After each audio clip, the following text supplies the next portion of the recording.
Zaɓaɓɓen shugaban ƙasar Ghana John Mahama ya karɓi rantsuwar kama aiki a karo na uku. Bikin rantsuwar ya gudana a dandalin Black Star da ke birnin Accra.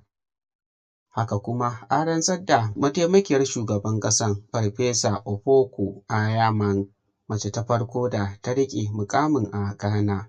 Mahama ya lashe zaɓen shugabancin ƙasar da kaso 56 cikin ɗari na adadin ƙuri'un da aka kaɗa, inda ya kayar da abokin karawarsa Muhammadu Bawumia wanda ya sami kaso 41 cikin ɗari, wanda ya fito daga tsagen jam'iyya mai mulki.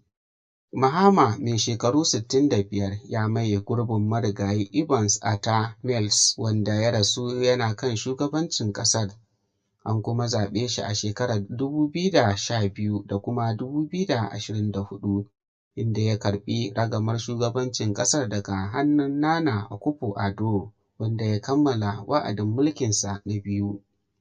Yayin yaƙin neman zaɓe, John Mahama ya yi wa al'ummar ƙasar da ke yammacin Afirka alkawarin yaƙi da cin hanci da rashawa, farfaɗo da tattalin arzikin ƙasar, shawo kan hauhawar farashi, samar da ayyukan yi ga matasan ƙasar.